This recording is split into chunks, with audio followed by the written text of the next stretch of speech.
Yeah. And you know what, everybody who's outside the U.S., let's get them. Yeah, let's get 'em. Get them. Yeah. Get 'em.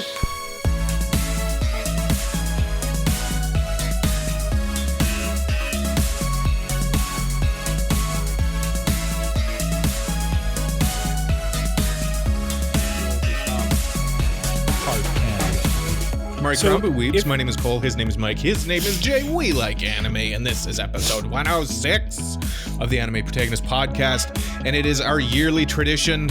I got a lot of grievances to pick with you boys, and today we're airing them out. It's time. We're gonna have feats of strength next, and then we're gonna air our grievances, and then we're gonna hug it out, and then everything will be fine. In true festivus fashion, right? In true festivus fashion, we will fight, then make up, and then kiss.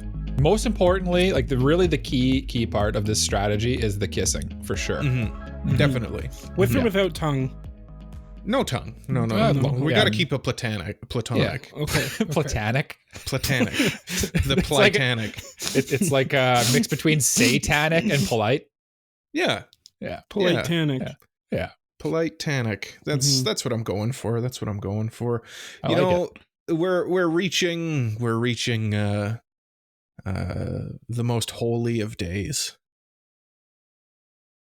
Christmas. Oh, okay. Yeah. I was trying to come up with an anime joke, but I couldn't. So we'll just say Christmas. Crombu. Yeah. The classic bit that you start every week with, Merry Crombu, which should we? Shush. I want that to be an eternal thing. I don't want that to be related specifically to Christmas. Even though it's literally Kirito saying Merry Christmas. Allegedly. I don't know if that's... Yeah, I don't know how accurate that is. Yeah, I haven't seen any proof. Yeah, me neither. Yeah. Jay just said this is what he does, and Kirito... This was Jay's quote, and I quote, "This is what Kirito says. Kirito is my favorite character of all time. I love him," he said. That was a Jay Gardian quote. I said love. You know what? That's not exactly accurate. You forgot the part at the end where he said, "God, he's hot." Yeah. Suki des. Yeah. Squee. I think he followed it up. I think he said squee, and then he did a little thing where he like stomps his feet really quick. Yeah, and did the whole like kind of like It was straight up Marin. He turned into Marin Kitagawa talking about Gojo for a bit there. Yeah. Squee, wove. Yeah. I mean, you know, it's pretty. Don't we all feel that way? But I wanted to kind of, maybe take a look back on nostalgia. Think about Christmases or holidays when we were little tykes. What did we? Are there any like memories you guys have of that time, or is that all purged from your memory banks? Is it all repressed? Are you asking? Maybe it is. Maybe it isn't. So. I think that's what you humans do. I purge. You binge and humans purge. Yeah. Yeah. I can't think of anything right off the top of my head, but maybe one of you guys has something right off the top of the dome. I have one that I think I want to share. So I was at a Chinese restaurant like when I was a little kid years ago. And we like kind of knew the owners, like not really, but like kind of like I played with the owner's son when we were there all the time. And like one time, Mike, I see you laughing. Stop making things sexual. No, it has nothing to do with you. No. Mike knows what I did. Me. Yeah. It's okay, Jay. It has nothing to do with you. I needed my mic for a reason. Yeah. Now I'm a little concerned. No. Cole like muted his mic and then leaned off to the side, and you can kind of guess what he did. Yeah. Had a little bit of his hot dog. I get it. Yeah. Pass some beans.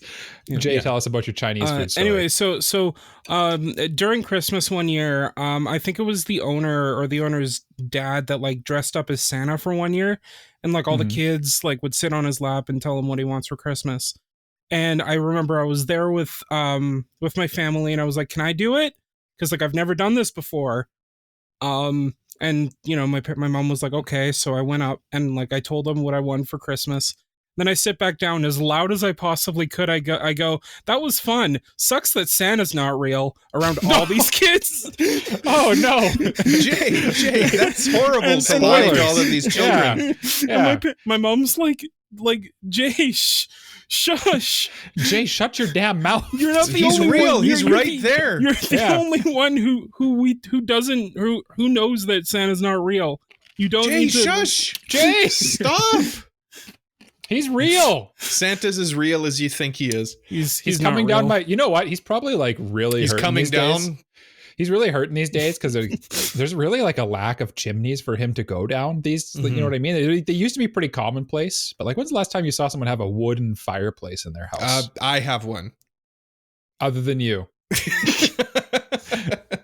Haven't you seen the Santa Claus with Tim Allen?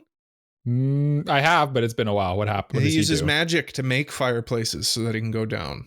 That's the way you do it, not just use the door, maybe. And then does he like make them disappear? Do people just wake up every morning and go, no, what's makes this them fireplace disappear doing here? Mike, we're talking about a magical man. He's not using a door. Magical man like Tim Allen. He's a pretty magical man as far as we're concerned. We still got to get that on the soundboard. We do need to get the Tim Allen drop. Yeah. There we go. I always had 2 Christmases, right? Because parents were separated. So I remember, we'd go out. We'd have one Christmas, which was always like on my birthday with my dad's family. Because my birthday's a few days before Christmas.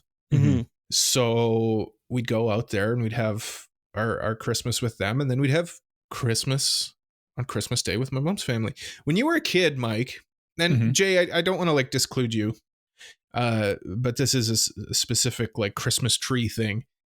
Do you remember when you were a kid how many presents there were like under the Christmas tree? It just felt like there was so many presents when you were a little kid. Yeah. And nowadays it's like, I don't know, you might get like a card. Well, to be fair, Cole, you are a 30-year-old man. I want toys. I want Transformers. I want... Here's the thing. You have grown-up money. Every day is Christmas for a grown-up.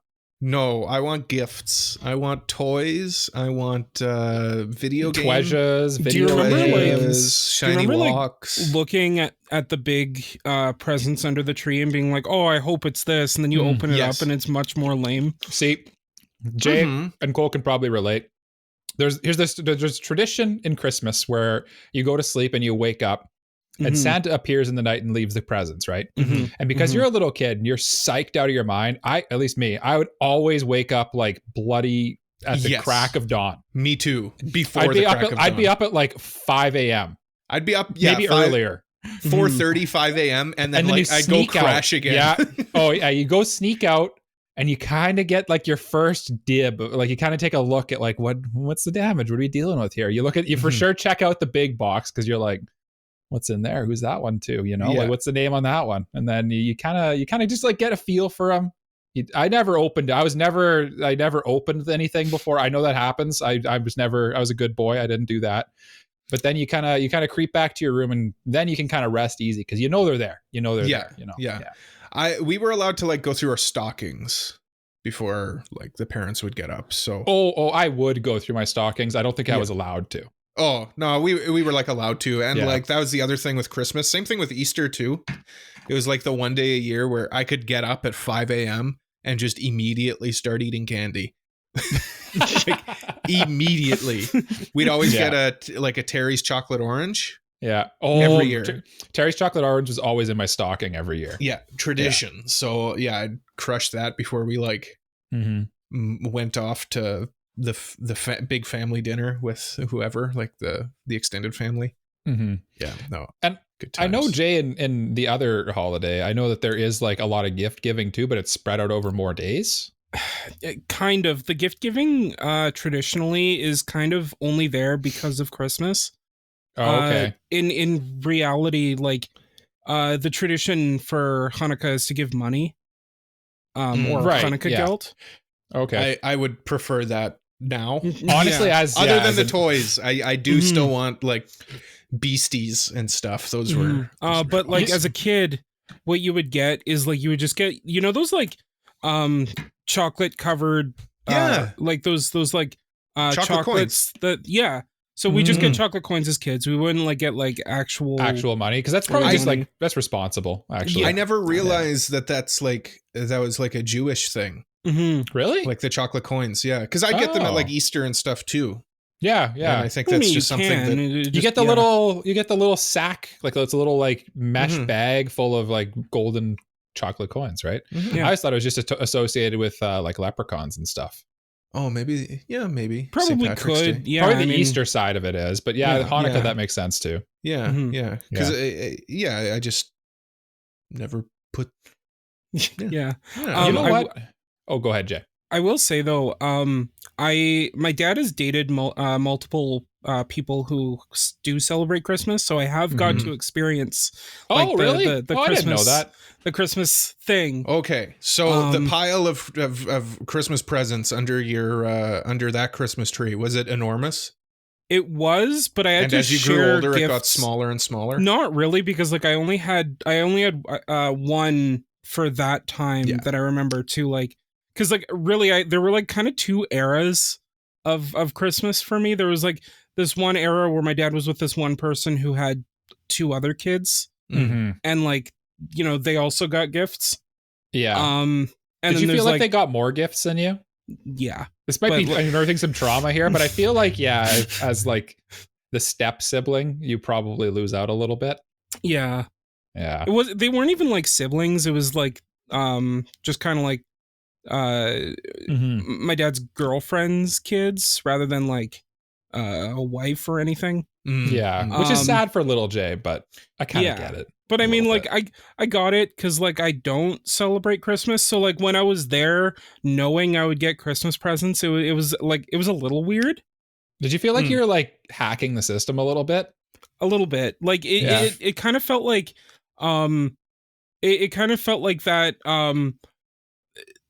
like, it kind of felt a little scandalous. Like, oh, I'm doing this, like, and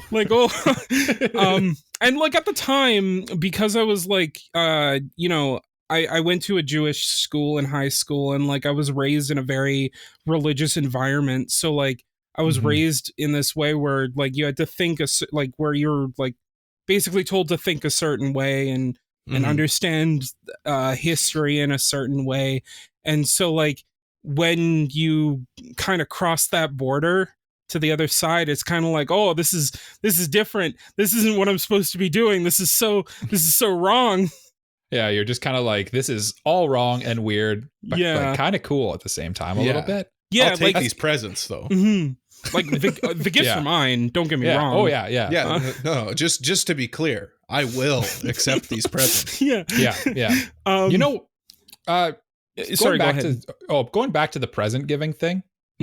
I, as an adult, do appreciate the money as a gift. It is like my preferred gift as an adult. But man, I don't like money or gift cards as a gift. It's I feel like you never really like, you're not really giving a gift in the some way. Like it doesn't feel there's no connection in it at all. I kind of get that. Like I think I'm a little 50-50 on it. As someone who has spent the last couple weeks trying to figure out what kind of gift to get for my cousin. Yeah, it's like impossible, right? Yeah, like I mean,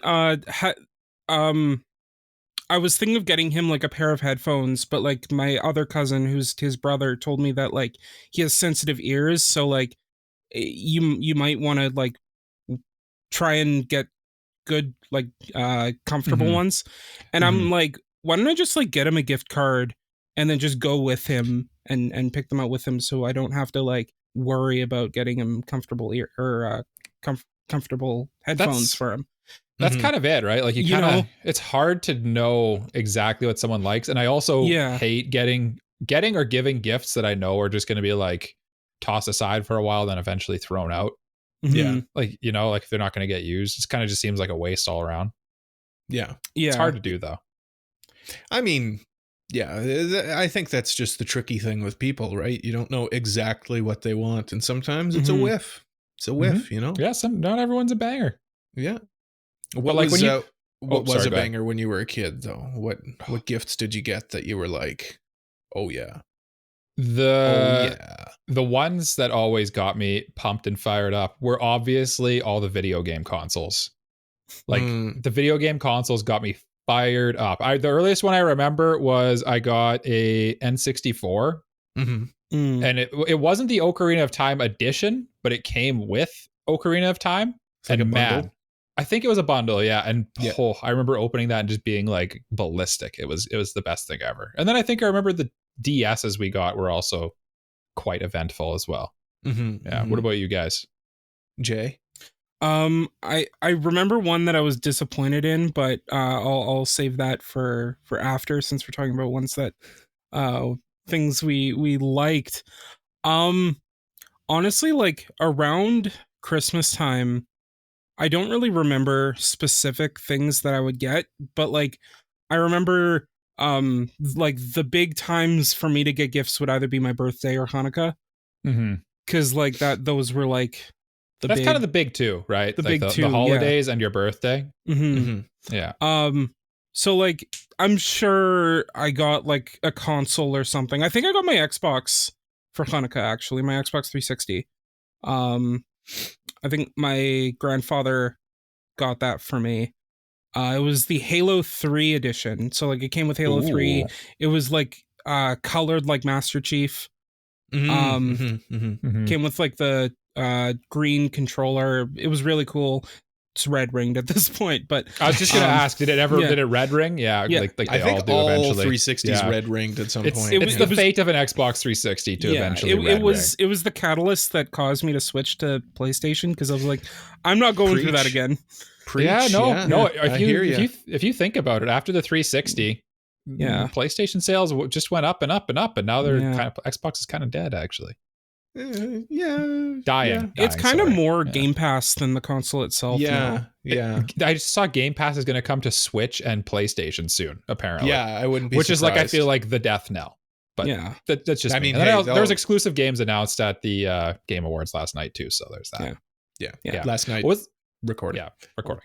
What was the one that you didn't like, Jake? I'm so curious now. So I was talking about earlier my dad having a girlfriend that like celebrated Christmas, so like I would go over and did Christmas with them, and there was this one time I saw like this big box, and I knew like my dad knows I really want a Wii, and like I don't have a Wii yet, but like I really want a Wii. And Wii was a hot gift that year. The box is like the perfect size to contain a Wii. It has to be a Wii. It has to be a Wii. I just know it. And so like I go to bed so excited to open up my new Wii the next day, and I go and so the next morning I go into the living room. Everyone's already opening up their gifts. My dad hands me the big box. I open it up. It's a RC helicopter. Oh, the disappointment. That's cool too. It's cool. But dang. I wanted that Wii so badly. Yeah. And now that was the start of Jay's drone addiction. Yeah, he flies drones at our eyes all the time. Yeah. That's why we have to wear glasses. I don't film people with drones. What are you talking about? Okay. Finding things out live on the pod. Yeah. No, I don't do that. Honestly, that's the risk you take when you do the pre-sneak, where you kind of like get an idea of what's out there, but you can't open anything. You kind of you might create some unrealistic expectations in your mind. And I don't know. That's part of Christmas, though. That is part of Christmas. Lows, you guys had to do? I'm assuming you also had to do the thing where like when you get the clothes or the gifts you don't really like, and then you're kind of like, oh, this is great, thank you so much. Oh, of course. Yeah, you have to act grateful, right? Yeah, you must. Yeah, you must. Yeah, you simply must. Despite me being upset. I feel like that's training for life, though. It's just like, oh yeah, thanks, that's great, and then you just kind of move on. Yeah, cool. What are your gifts? Man, I loved like Transformers when I was a kid. Transformers, Beasties. I referred to those earlier, which were like the animal Transformers. Those were electric. Absolute fire. I liked like Legos as well. Remember those dragon Mega Block things? Oh, I still have all mine. Yeah, those were fun. I remember one Christmas getting up, and we got like 5 sets one Christmas, And it was just like, oh yes, look at all of these things I can build. Just like feeling so powerful. Honestly, though, there was like they're basically like Lego, but they had like dragons and stuff, and like you could like have wars with them. Yeah, they were fun. It was awesome. I remember one year I got there was one that had a boat. There was like a ship. Yeah, the Man of War. That's yes. And it had like the big like frost dragon on the front. Yeah, Cody man, that was a sweet. Yeah, that was a sweet set. I played the crap out of that because then you would have like you'd basically build like a defense system on the shore, and then you would like sail the boat with the dragons in, and all out war would commence. Yeah. And now I watch anime, and I have an anime podcast. So there you go. There's that. Comes full circle. And then another one that sticks out in my mind was one year. My dad gave me and Cody bought all of his old Star Wars toys from when he was a kid. That's cool. Yeah, it was. I think we still got them somewhere, but yeah, we've got all these vintage, like, original Star Wars toys. Like the copyright on the legs is like 1978. Oh, that's awesome. Cool. Yeah. Yeah.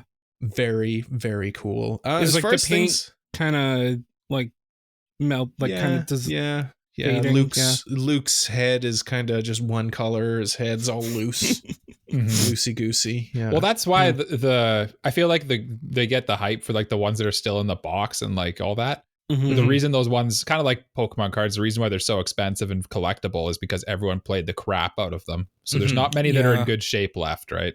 Yeah, exactly. And I don't have many that are in good shape. They were well played with. But you know what? Dang it. Kids, play with your toys. Don't keep them in the box. Yeah, no, exactly. Yeah, play with your toys, kids and adults. Yeah. And me. And yeah, no, that's what I mean. Like, look at all my toys back here. Look at them all. Exactly. I mean, look at all my toys back here. I play with them all the time. But like the thing, I feel like I could never collect Funkos because it's like sacrilege to open them up. Also, I'm not really big on Funkos, but I don't like Funkos. I have like one that like you can see right here, and I'm not the biggest Funko fan, but like at the time, this was the only one of this certain character the only figure of this certain character I could find. So I was like, screw it. Chinoa from Surf of the End. There you go. Which like, I mean, I know she's reviewed that. She is a popular character, but. No, I mean, like the thing with Funkos is they're just inferior Nendoroids. Basically, yeah. That's all. Yeah. I mean, the price reflects it as well, though. They're also way cheaper. Every now and then, though, you see one and you're like, oh, I kind of like that. And then I'm just like, I just can't. If I buy one, it's a danger. It's a slippery slope. Nah, I have one. I have one Nendoroid, Bib Fortuna. I think that was Mike. You got it for me for Christmas one year. Yeah, I think because we did our friend's Christmas, and I think I got you that for Secret Santa. Yeah, Bib Fortuna from Star Wars. I have that one. You said Nendoroid, but I think you meant Funko. Oh yeah, no, sorry. Yeah. I see a Nendoroid behind you there. Actually, no, yeah, I have a few back here. There's Asuka and Reen and Makoto. Makoto. There you go. Yeah. I don't know. You guys have anything else to say? Speaking of Makoto, Cole, and Persona 5, let's have a discussion about Persona 5 and why what's her name? Makoto's best girl? No. Well, let me tell you. She's the best one. Remember when she's following you around with her book? I feel like she's like so cute.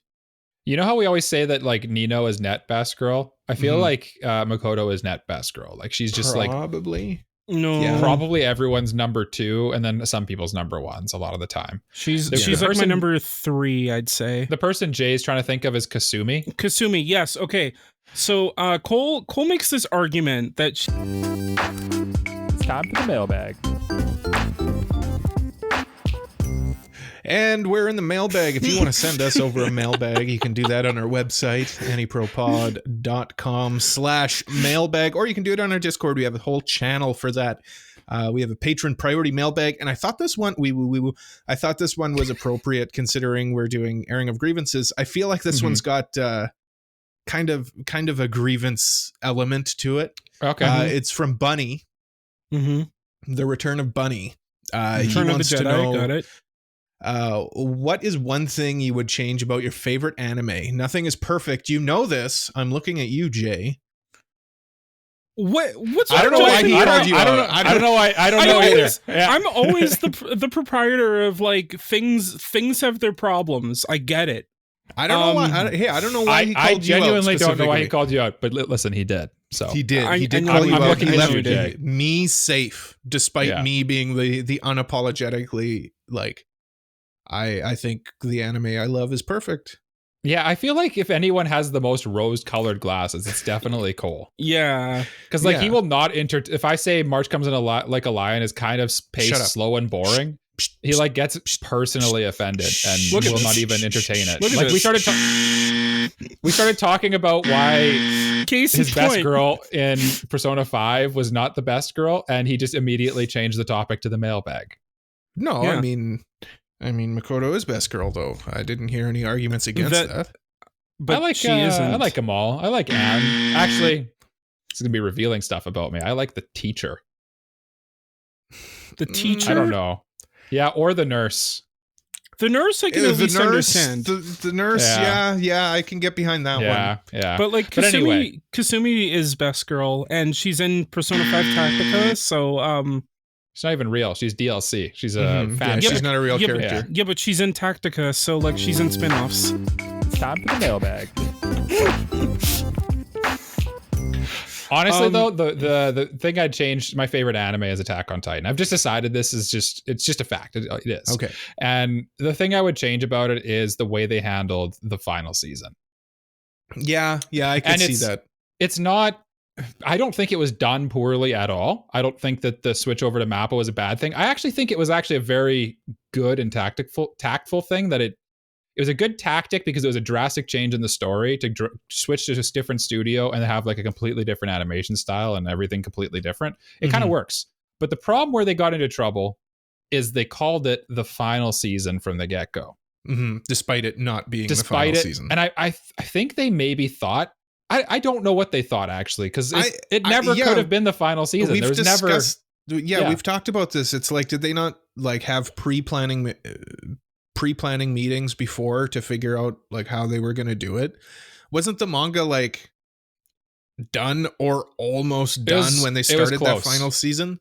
It was close. And they couldn't like figure out that maybe we can't do it in one season, maybe we need 2 seasons and 2 movies. I wonder, like, I honestly wonder what they thought, because like it doesn't really make sense, because if they would have just made that the final season, it would have really been terrible. Actually, I feel like there was probably a plan there to make it like genuinely the final season, and things either got in the way or changed or something. Or it just ran longer than they expected, maybe. I don't know. It's a strange move. Yeah, like I'm sure that's what happened. It's just I remember even thinking at the time how did they think that they'd be able to finish it in 20 episodes? How long was that first part of the final season? I think it was only 12 episodes. Like it wasn't. It was split core. No, it was 24. I think it was. Yeah. It was split core because it was the final season, then final season part 2. No, that's what I mean. Yeah. And then there was the final season, part 3, the final chapters. Right. And I'm kind of bleeding a little bit into our airing of grievances thing here a little bit. I'm giving you like a teaser of one early. I'll just give it to you early, actually, because it's like, if it weren't for that stupid name, the final season, they would have just called it Season Damn 4. Right. Yeah. That would take away one of the stupidest arguments I hear people have about Attack on Titan, is that the title sucks. You know what? If somebody says that to me, and I don't mean to like poo-poo your grievance, because your grievance is fair. I don't want to. All grievances are fair. I want to try not to argue against each other's grievances, but my argument is more against the people who say that. Shut up, because ultimately you're not arguing against the quality of the show. You're just arguing that the name is disingenuous, which is like. Come here, I'm going to give you a wedgie, you nerd. They could have called it Attack on Titan, the final Weakening, and they would have been fine. And it's like they could have called season 1 the final season. Yeah, they could have called it Attack on Titan, the final season part 4. Yeah, like it doesn't matter. Yeah. Part 2, Electric Boogaloo. Yeah. Yeah. What would you guys change about at the end of the day, like the content doesn't change from what the title is. No, it's the least just a relevant silly thing. argument. Yeah. It's like saying I didn't like a show because the poster was bad. It's like, shut up. Shut up. What does the poster have to do with it? Watch the damn show.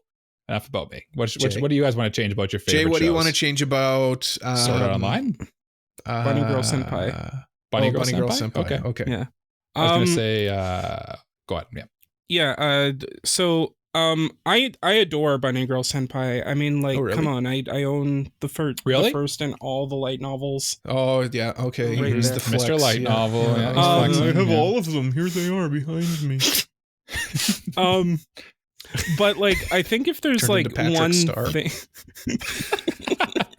turned into, if there's like one thing that I would change about it, or like maybe not change, but maybe like add to it, it's that like I think if we had the like adolescent syndrome and the problems also affect male characters on top of female characters, I feel like it would be better because like it's supposed to be like kind of a metaphor for growing up, but if it only is that for girls, then like it doesn't really encapsulate the full adolescent experience for like half or more. To be fair, being an adolescent girl is much harder than being an adolescent boy.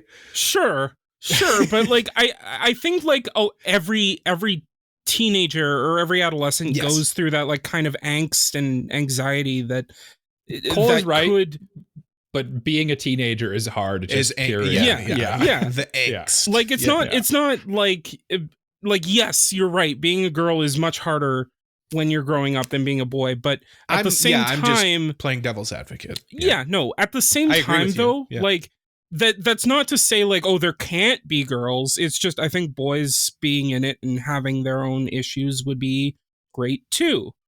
It would be more compelling as well. I feel like it would be more compelling with a series like that to introduce characters who are having issues who don't eventually become a potential love interest. You know what I mean? I know Mai is his bae. Yeah. But she's his girlfriend. Right.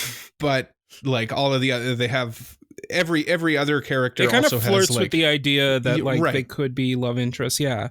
Well, I mean, it's like your classic anime thing. It's it's like a sneaky harem, right? And I want, as someone who has not consumed this in any way, shape, or form, I'm wondering if maybe the reason why the main character doesn't get, or like any of the male characters get much development is because they're so focused on making the girls love interests and like kind of building on that pseudo harem a little bit, that they leave the self-insert main character kind of a little in the dust. He does get like a little bit of that adolescent syndrome phenomenon happen to him, but like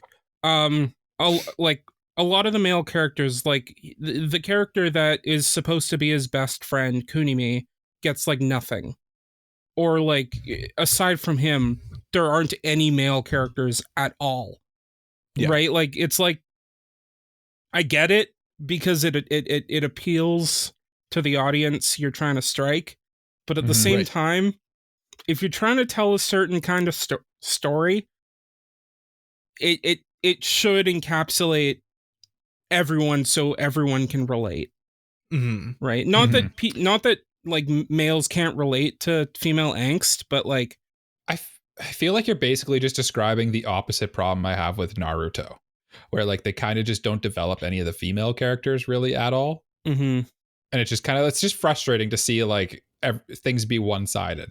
When like kind of everybody has stuff they go through, right? Like again, I think that we've kind of touched on this. Despite the fact that I have this problem with it, does not take away from the fact that I adore this show. Oh no, you should be. Oh no, we know that you love this show, Jay. And nobody's doubting that. Nobody had a question in their mind. But I think it's good to be able to look at something you love and be able to critique it with a rational mind. Of course. And who knows, like if in the future it does add these things, then like great. But then it'll be literally perfect. Because we're getting a lot more of it, aren't we? Are we getting like movies and stuff coming out? Yeah, we the second movie just came out in Japan maybe like a couple weeks ago as of recording, and is ranked number 4 for movies in Japan right now. Like, and then we're also getting like like box office wise. Yeah, box office wise, yeah. And then we're getting the college arc soon. Oh my goodness. Oh, college. The college It's going to turn into Grand Blue. Yeah. It's going to turn into Grand Theft Auto. Yeah, 6. By the way, Grand Theft Auto 6 looks insane. Yeah, I don't know. There's not much to see there. I'm so hyped to go back to I'm so hyped to go back to Vice City. I'm hyped because I like Vice City. It's a cool I like that aesthetic. But I don't know. There wasn't much to see in the teaser trailer. No, it was basically just a hype trailer. I kind of want to see more of it, but I think for me, the thing that I enjoy most about GTA is playing with friends. See, I've never played I'm gonna date myself here. I've never played Grand Theft Auto with friends, other than when we would like go over and like someone would have it on their PlayStation, and we'd switch the controller every time you died, and you just run away from the cops over and over. See, I did that, but like at the same time, like when GTA 5 came out, I would play with my high school friends, like almost every week. Well, it's why it's like the reason it's become such a massive game. Exactly, right? exactly. Yeah, I've never played GTA Online. I don't know. I have not either. But your favorite anime? Yes. My favorite anime goes without saying is March Comes in Like a Lion. It's either Evangelion or March Comes in Like a Lion. No, it's March Comes in Like a Lion. I feel like it's become that. Yeah. Yeah. No, I mean it has been for a while. I hesitate. Cole just trying to think critically about his favorite show. Literally a perfect show. There's nothing that could. No, I'll be serious. One thing I will say is, like, the side characters in the show are still interesting. Some of them can be a bit like I don't care about their little like story arcs for some of the side characters. I get that. The highs are so high, like when it comes to like Rei and Hina and all of that, but like the I don't know, some of the side characters in it, I'm just like, whatever, skip. I think you've kind of inadvertently hit on maybe my critique of it is like, I think it's a bit meandering at times, and that's probably because I don't really care about the side characters, and it kind of meanders into them once in a while, and you're like, I don't care about that guy. Yeah, get back to the main stuff, the fun stuff. Like if you cut out I feel like if you cut it down, you could probably take like a whole core out of the season with stuff that I don't really care about or the show. I mean, everything has its place, you know. Yeah, like sure. I will say, everything has. Like I understand the thematic elements of it and everything. It's just you know, this could be an episode instead of 2 or 3. Yeah, about some old dude playing shogi. Like I don't. Yeah, don't really I know care. That's the point, but I don't. Yeah. Care. Or his friend there. I forget what his name is. That he was like bullied or something. I forget exactly what it was. I his bigger friend there. I don't remember what his name is. Yeah, he wasn't bullied. He had like health problems. Oh, that's right. Yes, I'm fine with him. It's the ones that like he's like a main character. He's one of the main characters. It's like the side characters that just don't really factor in. Like the other shogi players, I know shogi is a big element of March Comes in Like a Lion, but I don't care about it. No, I'm more interested in like the human drama and that in March Comes in Like a Lion. I will use this as a good time to recommend Nicole the thing I've been recommending for years. Please watch the show about Karata. What's it called again? Chihaya Furu. Yeah. Yes. I've already watched it. Have you? No. Oh, I didn't know that. Oh, no, I haven't. It's literally what you're describing. I feel Just like imagine, Cole would like Chihaya Furu. Flipping good. Oh God. Imagine if you card flipping good. Yes. Imagine if you took like all the worst. I'll be here all week. It was fantastic. Yeah. It's a great joke. Yes. Imagine if you took all the worst parts of March Comes in Like a Lion and made them better. Yes. And made the game way less boring. There are no worse parts of March Comes in Like a Lion. And had like a great female protagonist. No. This isn't an opportunity for you guys to dump on my favorite anime, okay? No, I love March Comes in Like a Lion, but there's critiques for sure. Nothing in the echelon of art is perfect. Nothing. No, that's what I don't have a Empire single Strikes 10. Back is I don't have a 10 on my Annie list. Yeah, it's a perfect movie. A 10 out of 10. I don't want to delve too deeply into my philosophy on. Yes, you do. Yes, you do. Otherwise, you wouldn't bring it up. Imperfection. You do want to delve in, baby. But if you were to say like, oh, a 10 out of 10 means that it's a perfect show, then nothing would be a 10 out of 10. I know. And that's why I don't have a 10 out of 10, because I'm a psycho and I just can't. I rate it on like each individual thing and then it just never adds up to a 10 out of 10. But because you need to give everything a 10. Exactly. Yeah, you need to give everything a 10 out of 10. I know, and it never does. And it hurts me a little bit. I mean, it is what it is. But like, I think at the end of the day, for me, it's just kind of like,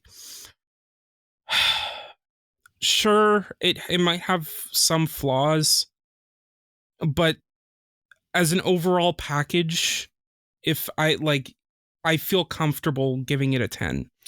I think I think an important thing to think about too is like, you kind of really should be grading on a curve, not necessarily like objectively. Like I'm doing it wrong, I'll admit. It really should be like a 10 out of 10 is in the top like 95% of anime, right, is really what it should say. Yeah. I don't know. My thing is like a 10 out of 10 is like, it's cliche, but it's like a masterpiece, you know? Yeah. Mm-hmm. Nothing can, Jay's right, nothing can be perfect, but like things can be pretty damn close to being perfect. And I think those things should be elevated and presented as such. But again, ultimately, it's all objective. It's all subjective. Yeah, it's all subjective, right? Yeah, a 10 out of 10 is gonna differentiate between people. Even one person's 10 out of 10 is another person's 7 out of 10. Yeah, and I mean, there's nothing like saying something is a 10 out of 10. Like, who's to say that like someone making a certain critique is like set in stone and that's the way everyone else has to say, right? Oh no, that's the beauty of art, baby. Yeah, that makes things less fun. Yeah. The beauty of anime, I think, is that it's so diverse and like opinions drastically vary. Oh yeah, that you can 100% have these fun little arguments, right? Well, I think we should remind our lovely listeners about the reviews that we have coming up. Before we do that, why don't we ask them if they're listening on YouTube or if they're listening on Spotify, they can go to our Discord and they should tell us what they'd change about their favorite anime in our podcast discussion channel in the Discord, or just comment it on the YouTube where you're listening to this. Tell us what your favorite anime is and what you would change. That is a thing we should do. Yes. Yeah. And you should do, listener. If only we did it. You beautiful baby, you. Don't talk to my child like that. Don't talk to me or my son ever again. That's what I was thinking. So we've got a couple reviews coming up. Actually, next week we're going to be reviewing, speaking of masterpieces, we're going to be reviewing Toradora. So I'm looking forward to that one, Jay. And then we've got we've got a manga review coming up as well, which is another like, come on, we're getting cultured here. We're Cole's like dream world that we're living in. Getting it's Cole's world and we're living in it. Yeah, we're getting cultured here.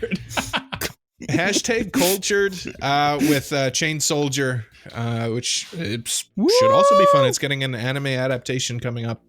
Cole and I are going to fight over drafting it. Yeah, probably. But please do. Yeah, before we get into any of that stuff, we should probably maybe take a moment here to think about all of the people who aren't able to go on a break. I thought you were going to say all the people we lost over the years.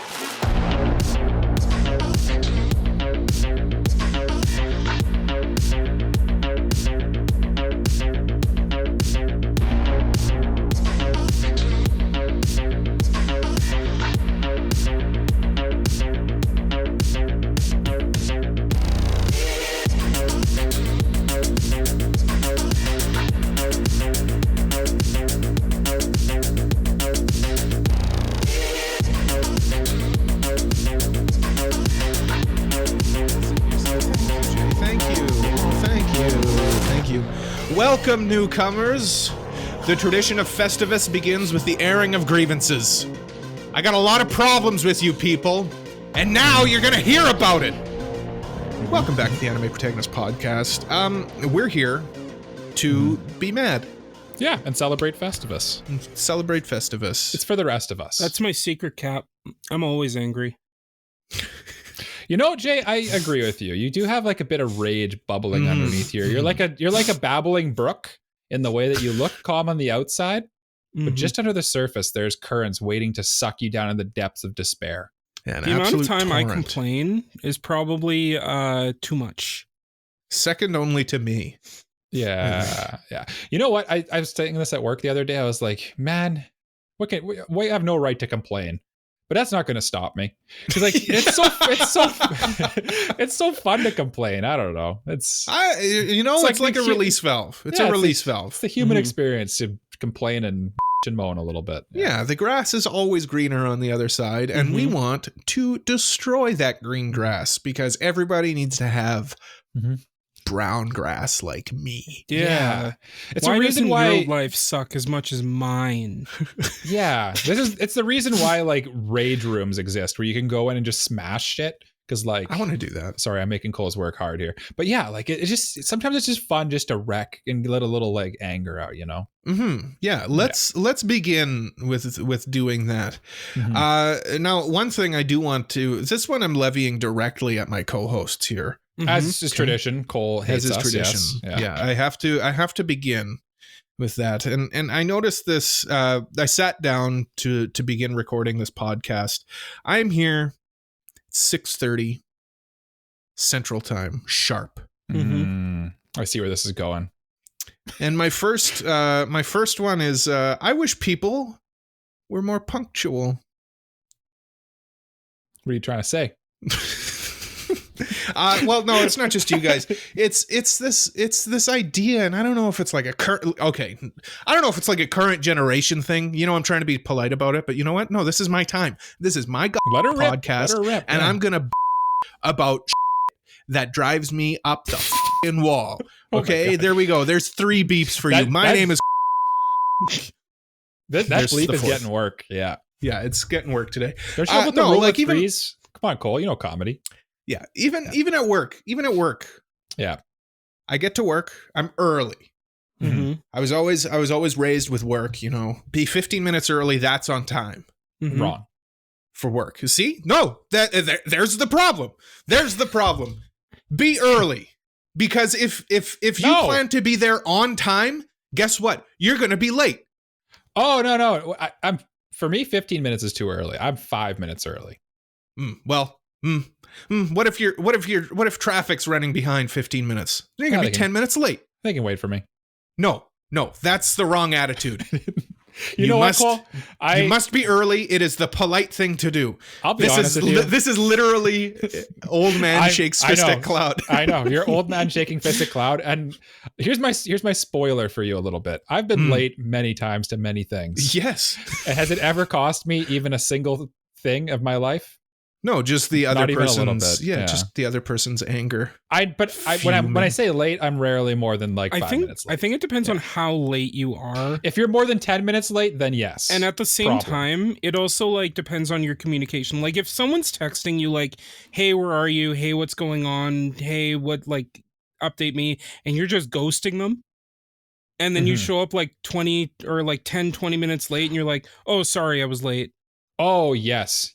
Listen, communication to me is a highly important thing, and I value it highly. So yeah, it's frustrating when communication is not done properly. Okay. Are you guys done trying to gaslight me into thinking that my problem isn't real? No, tell me. No, listen, I'm the weird one here. In my mind, for work, they pay me, say I start at 6. Yeah. They pay me to be there from 6 to 4. Here's the thing. They don't pay me to be there at 5:45. Here's the thing. I open the door at work at 9, and I hope my coworkers don't listen to this.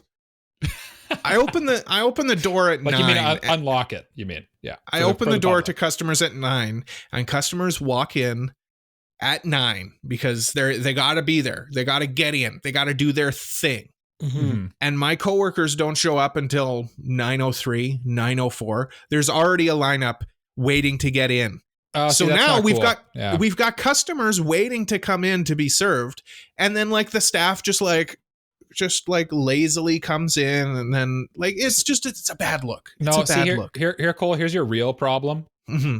Don't blame your coworkers for this. Yeah, your work, you and your coworkers should be paid to be at work starting at 8:30 if you open at 9. Sure. That's what I think. I but then they'll get there. They'll get there at 8:35. Then that's fine. They have 25 minutes to get ready for the customers. But you shouldn't open the same time that people can come into your work if you're a public customer service you're right. place. Yes, you're right. That's the wrong attitude. Like when I worked at my pizza place, I think I started 10:30 and we opened at 11. And it gave you time to get like the ovens turned on and get the pizzas all ready and stuff, and get everything ready. Yeah, you need your boss should give you time to get ready for work. Mm-hmm. Yeah, I agree. And thank God I don't deal with the public anymore, so I don't have to worry about that at all. Yeah, but yes. Well, that'll come up later. That'll come up later on my list here. Yeah. Mm-hmm. Jay, do you have a grievance you'd like to grieve about? You know what, Cole? You went with a non-anime related one, so I'm going to save the ones that I wrote related to anime for later and talk about. Save the good ones for last. Yeah. And talk about just something that kind of bugs me because I've had to deal with this for the past 25-ish years. I'm putting my foot down because I'm kind of fed up. Okay. I like it. I'm liking this attitude. Look, every year of my life, I have to sit on Christmas Day and watch as every one of my friends, most of my friends, post on Twitter and post on all their social medias about the cool shiny new gifts they got. Yeah, and I'm sitting at home going, I don't get anything. Yeah, that's not fair. I want some cool stuff. It's not fair, Jay. Yeah, they should buy you presents. Everybody should be giving Jay presents. Yeah. I don't know. Jay wants a new tractor. Yeah. I want I don't know, that new manga would be nice. Sure, yeah. Be real, light novel. But here's the problem, Jay. You have every light novel already. So how do I buy you a light novel for Christmas? Oh, give me a gift card for chapters. I'll figure it out. I just about like gift cards 10 minutes ago on this podcast. You know what though, Jay? I'm here for you. I hear your grievance. I accept it. Yeah, I accept your grievance. 100%. Thank you. I didn't accept Cole's grievance, even though Cole's correct with his. Cole's actually objectively correct with his grievance. I agree with that. Just goes against my personal coat of arms, but. Jay's grievance, I wholeheartedly accept. I wholeheartedly accept. The spirit of Christmas is that it's for everyone, and it doesn't. And I feel like it's transcended its Christian roots, and it's really just a capitalist holiday at this point. Oh, absolutely. So anyone who participates, true religion. Yeah, the true religion of the West. Capitalism. Money. Yes, it's an ism. Everyone should be able to enjoy it. You know what, Jay? I pledge to you. Yeah. As a good Christian boy, that I will not share gifts on Christmas Day.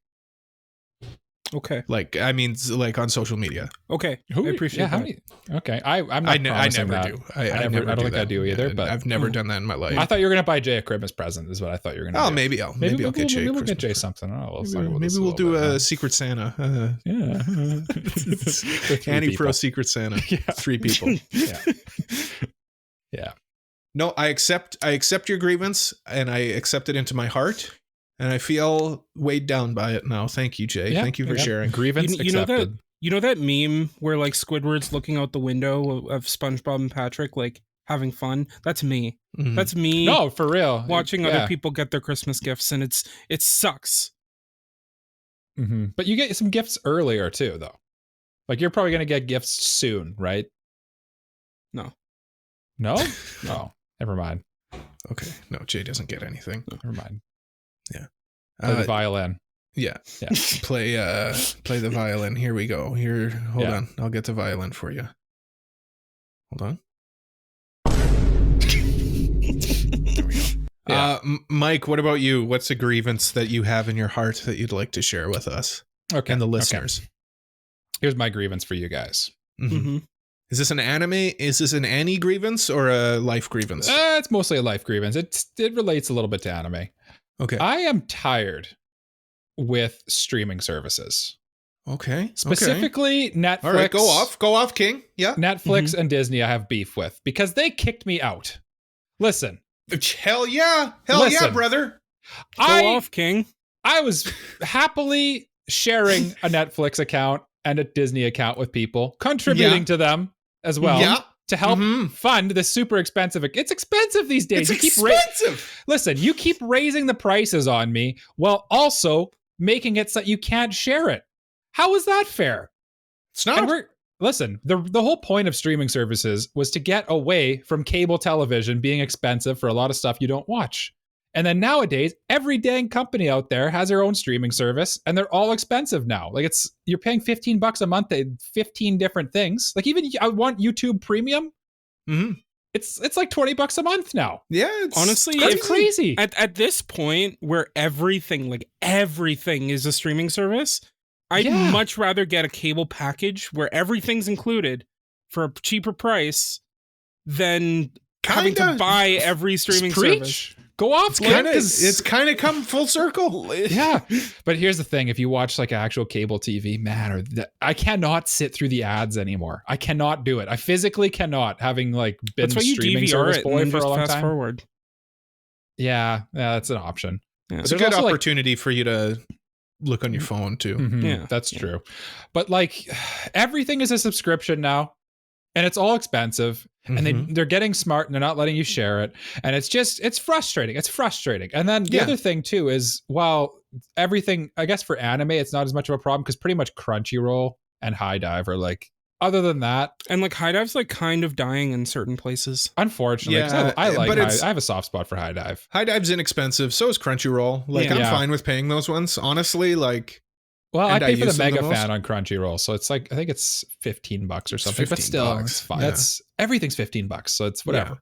Yeah. Netflix is like $25 now a month. And then stupid. Yeah, I know. High Dive is in the same camp as Shonen Jump Plus or whatever it is for me, where it's so cheap. I'm not getting that money for my Netflix anymore from certain co-hosts of the podcast. Yeah, and you know what? It's frustrating because like there's so many good things, but they're just split up and it's really hard to justify paying. I think I'm going to have to start doing the thing where I'm going to just be like, I'm going to pay for a month of this and just watch something. And then at the end of the month, I'm just going to let it go. I'm just going to have to be more I'm going to have to think more about it. I'm going to have to think more about what I subscribe to and for how long. Yeah. You know what? Going off of that, Michael, too, let me tell you something. Something else that bothers me. Too many GD streaming services, and I can't keep track of what's on what. How is there not a good way to look it up, really? Who has this show? Who has that show? Oh, there's a movie I want to watch. Where can I watch it? Oh.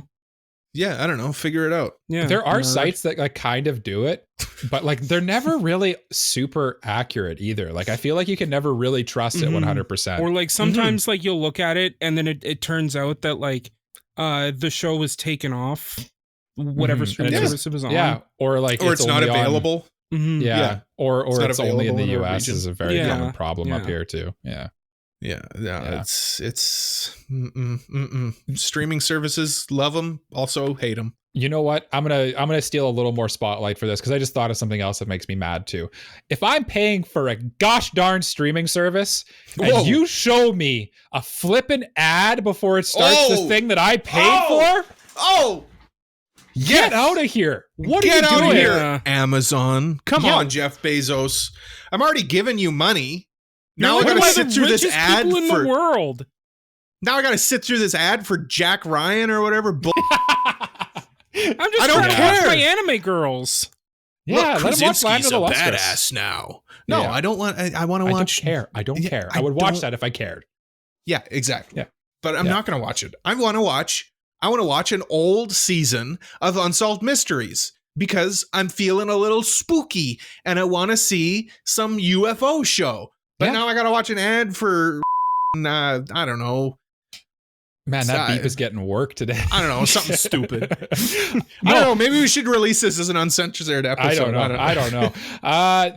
The one that really gets me is I pay for basically NFL Plus up here. Like it's like the NFL like Red Zone and all that stuff. Yeah. But whenever you put on a game, they make you watch 2 ads. You're already paying it. I pay like $200 a year for this service. What are you doing? Why are you showing me ads for Colgate before I watch my Green Bay Packers? It's enough. It's unacceptable. It's enough. It's unacceptable. I'm never mind. Like I don't pay for YouTube Premium and I watch like bloody ads every dang video. It's I know that I do pay for YouTube Premium. I know that it's free, but like one of my favorite things I've seen on Twitter is YouTube tweeted out like, "Oh, the Christmas season is fast approaching. What are you watching?" And one of the top responses was 2 unskippable ads. For real though. Yeah. You know what though? Like, is Tubi a thing in the States? I think it's everywhere. Yeah. Yeah. Like something like that, you know, it's free and you get ads, but you know what? It's free. It's free. I'm fine. Can't complain. I'm fine with seeing ads if I don't have to pay for it. I understand. Everybody's trying to make money because capitalism exists. Likewise, I do like that they're offering lower tiers with ads. That makes sense to me. That it's a little greasier. But okay. You know fair. what? You pay the price, you pay the cheaper price. I could see myself going okay to that plan as well. Yeah. Fair. But yeah, it's ads. Yeah. Ads, money, paying stuff. Yeah. Still get out of here. Get out of here. What about Cole's next grievance? I feel like I stole a show a little bit there. No, that's okay. That's all right. I have another one that's it's about you guys here specifically. You know, It's got lots of grievances with us, Jay. We knew this already though. I wish ignoring messages wasn't such a big deal. I wish that sometimes if I miss a message, it's not a big deal. I wish you guys would get off my back about it. Then I'll just start ignoring messages. Mike, care to join in? You know what? I gave my speech about how I value communication, and I think it's a very important part of human interaction between friends, and that's what I'll say. No, obviously I'm joking about this one. This one's a total joke. But one that isn't a joke. That's a yuck. Yeah. Yeah. Is Jay, I hope you can agree with this one. I work in an industry where I have office hours. We open at 9. We close at, let's say, 5. We're open for 8 hours. Why do people come to the office at 8:58 and 5:03? We're open all that time, and yet you choose to attend this place of business when we are not open. And we are expected to remain open for you, for your convenience.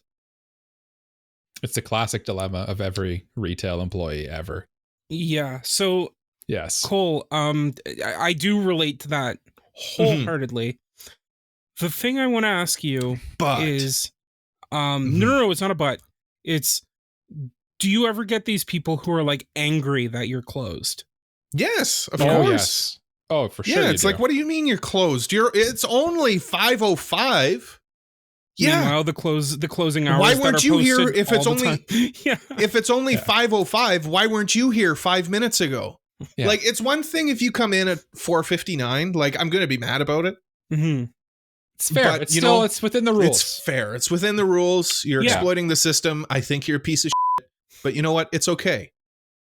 If you come after we're closed and get mad at me for not staying later for you, who the hell are you? Who's this asshole who's walking up to my door asking me to stay open and then getting mad at me that I want to go home and watch anime?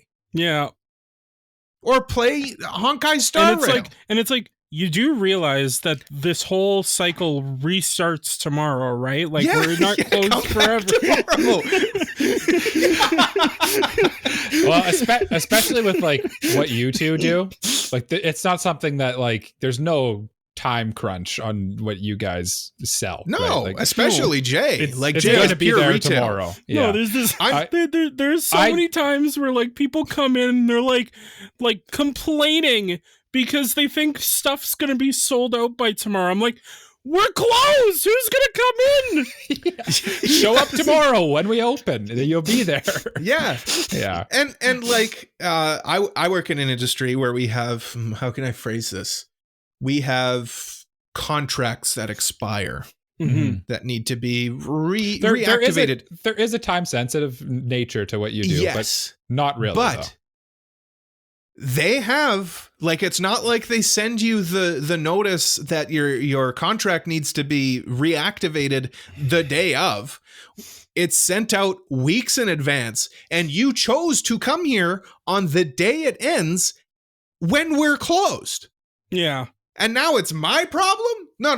That's a you problem. Well, I think, Cole, what they're really doing is they're projecting their anger out on the world is really what they're doing. They're mad at themselves, and you're just the guy that they can take it out on. Of course. Yeah. Of course. But it's like, but you have every opportunity to not to be in this situation. They did it to themselves. Yeah. And they know it. They do know that. You played yourself. Yeah.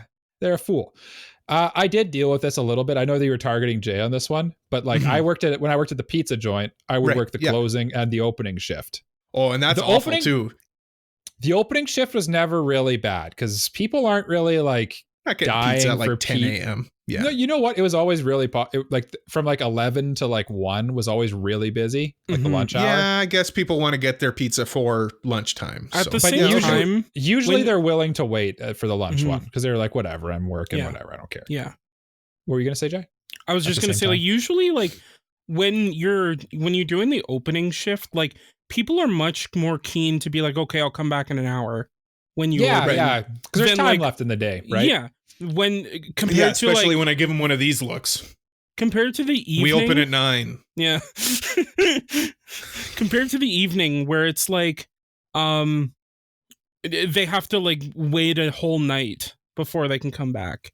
Yeah. You know, it's like, what? I drove all the way over here just to have to come back. Yes, you did. Yes, you did. You should have checked the time we closed before you did the whole drive. You know what? We have a phone line that you can call and ask. Sorry, Mike, before you talk about you closing, that's the other thing too. When people call the store and they'll be like, "Are you open?" Yeah. I'm here. I'm here. Yeah. You obviously Googled us to find our phone number, so like our hours are there too, you blue-haired idiot. The funniest thing to me is like I wish I could use it more because it's just kind of passive aggressive, but there's a site called Let Me Google That For You. Where you can like type in, so if someone asks a question that's like very easily Googleable. Oh, the amount of times I wanted to respond to people with let me Google that for you, and was just like, oh, you're so lucky I'm nice. I know. It's like whenever we're sitting around and like we'll ask some question, and then Cole will chime in with this like time-honored line of like, well, there's just no way to know. There's just no way to know. It's not like we have like the internet available to us with all the answers literally there. at our fingertips. At our fingertips, No, there's just no way to find that out. There's just no way to know. Yeah. But Mike, I know where you're going with yours because I feel bad for you. You would be open late. We'd be open we either closed at 1 a.m. or 3 a.m. depending on the day. And you'd get the after bar crowd. And listen, I get it. You're rolling up. You left the bar probably at 12:30. You got to the pizza joint. We closed 2 minutes ago. I get it. But I've already turned off the dang oven.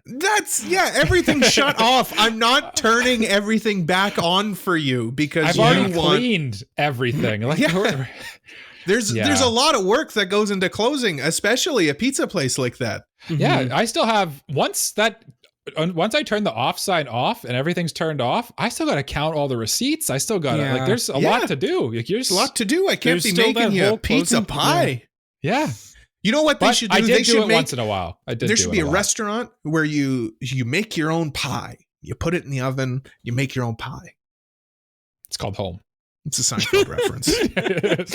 Okay. Yeah. Good. You know what, Cole? I accept your grievance. It's in my heart. It's weighing me down a little bit. and you showed a feat of strength by dealing with it throughout this year. Yeah. Thank you. Yeah. Thank you, Michael. What about you, Jay? I What's another? I also accept your grievance. So Mike talked a little bit about streaming services, and I'm going to go back to that and talk about my streaming service grievance. Mm-hmm. Now, this one's anime related. Okay, we're diving into the meat. Yeah. Okay. Mm-hmm. And it's about shows that, you know what? If you're going to release on a certain schedule elsewhere in the world, you can release on that schedule everywhere and release on that schedule here too. Yeah. Yeah. I'm not sure where you're going with this, but yeah. Undead Unlock. Go off, King. Undead Unlock has been releasing every week in the US. Why can't I do the same here? What the heck, man? I just want to watch my show that looks pretty cool. Yeah. But I can't because it's not here. It's only available in the US. I don't care if it's coming out now. I don't care because frankly, it's been coming out in the US since it launched. Go off, King. Go off, King. Yeah. This is US listeners, this is a rest of the world problem. You probably don't experience this. Yeah. Or maybe you do. Maybe you do. I don't think so though, because kind of the world caters to the US. But validly so, because it's. But you know what? We have listeners outside the US too. Yeah. And you know what, everybody who's outside the US, let's get them. Yeah, let's get them. Yeah. Let's show them what it's like. Pitchforks, get your pitchforks here. We've been in the shadow for so long. They'll call us the US's hat. We'll show them what a hat can do. Yeah. We're a beaver hat. We're a beaver hat up here. Lots of fur and stuff. Yeah. Undead. By the way, Undead Unlock is really good, Jay. You'd like it. I've been reading the manga. Yes. I also have been reading the manga. Yeah, it's pretty good. You can blame your famous or friendly mouse for that one. I think that's a Disney joint. Oh, I know I can. And you know what? Yeah. I'm not done. I'm also going to blame Netflix for taking so long to release shows and just release them in bulk. Just freaking simulcast them so I can watch them weekly because it's more fun that way. Yeah, you definitely prefer the weekly. I'm a binger, so I'm less inclined to accept this grievance, but I still. But then having to wait for a whole show to come out and then having to binge it? No, I want to watch my show like I do all the other shows. Why do I have to change my perspective for everything? You think the Just world let it be should change consistent. the world should change for Jay. Yeah, not Jay change for the world. Yeah, no. Yeah. I disagree completely with you, Jay, but I accept it. No, I do actually accept your grievance. I do think Netflix is pretty good at killing the hype of shows by doing the drop. Yeah, I do agree with that. Like JoJo's, they kind of killed Stone Ocean by doing that. Nobody talked about Part 6 when it came out. But likewise, shows like Pluto and Scott Pilgrim, which stay tuned in a couple of weeks when we do our anime awards. But those shows, I feel like they're prime for a drop. I feel like Scott Pilgrim being dropped actually benefited it. I think it was quite a nice little. I think when you're not waiting for it, when you're not hearing that it's airing somewhere else, it's good. I think it depends on the show because something like Pluto where it's 1 hour for every episode and it's 8 episodes. That's a lot to ask weekly, right? Yeah. But it works for ONAs. That's what I was gonna say. Is those two are both they weren't airing on TV anywhere, so that kind of makes it. I think probably what the thing that bothers Jay here is seeing that airing notification. Yes. In our Discord, join our Discord, link in the description, or on AniList or something, and then knowing deep in his heart that he can't watch it. Yeah. Knowing that I could be watching it had it been licensed by any other streaming service, but because it was licensed by Netflix, now I have to wait. You shouldn't have to who is it shouldn't be relevant who is licensing it. Yeah. Who is bringing it to the West? Oh, it's Disney. Oh, great. Or get ready for a weird release schedule. Yeah, remember when Summertime Rendering got licensed? And probably would have been show of the season for so many people if it just released normally. The amount of ReZero fans that would have gone nuts over it. Yeah. My God. But instead, it people had to wait, and I feel like when it finally came out, there wasn't as much hype about it. It just petered out. Because the people that had been dying to see it just decided to pirate it. Yeah, that's the other problem with this weird decision to release things when they're airing elsewhere, is it kind of incentivizes pirating, which is not what you want to do as a distributor. Yeah. Yeah. No, I accept your just grievance, Jay. It's just strange that they're kind of like giving people no other option. Like, I want to watch the show. They're just like, no. To join the Discord and discuss it with people online. Yeah. And they're like, no.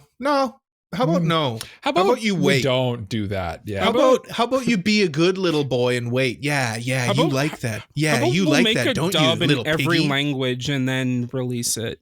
Yeah. Mm-hmm. Yeah. I get on your hands and knees, eat from the trough. Yeah. Yeah, that's right. Yeah. It's gross. Mike, speaking of gross. Me. You know what? I'll kind of piggyback on Jay's as well here, because this actually kind of ties in a little bit. I think it's bloody stupid that the reason I think anime is foolish for tying itself so deeply to the TV medium in 2023. Why does so Mappa is the big example this season, right? With Jujutsu Kaisen. The problem with that right now is that they physically, because episodes basically get done weekly, right? Like they have basically a week to do each show. And if they need more time, sucks to be them. They either lose a ton of money because they already they had to buy the TV spot like months ago, or they just put out something that they're not happy with, and then some animator goes on Twitter and complains about it, and everyone retweets it. It's a problem, right? But like, why are we not? I think more shows should just be ONAs. I think the ONA needs to become more of a thing. OVAs, ONA, or whatever. It's all the same thing. I don't understand why we're so tied to the weekly releasing format. Like a show like Jujutsu Kaisen. Even when or just like produce the whole show and then release it on TV. Yeah. I don't know if maybe it doesn't make as much money or something. I don't know exactly what it is. Maybe they get a lot of money for advertisers, but it's getting frustrating for sure. Or from the other perspective, why don't they release? Because there's two problems with yours. The other factor would be you're kind of you're time constrained, right? 22 minutes. You must be able to make the program fit within the time slot. If you just did an ONA on a weekly release schedule, Bob's your uncle. You could have an episode. You know what? We need 40 minutes for this episode. Oh, okay. Interesting. Or not even. It couldn't even be that extreme. You could even just say, you know what? 26 minutes for this episode. We just need those extra 2 minutes or whatever, you know? Yeah. I feel like that is the way of the future. And the fact that we're still tied to, and I'm sure the reason is like probably there's a lot of TVs and people actually do watch weekly on TV in Japan. But like, there's so much money in the whole world that we shouldn't be tied to specifically what happens in Japan, which it is the mother country of anime, and I understand that they want to cater to it, but you need to think bigger and think worldwide. It's a global industry at this point. Things get produced in the States with the idea of how is this going to perform in China, right? Transformers movies are famous for that.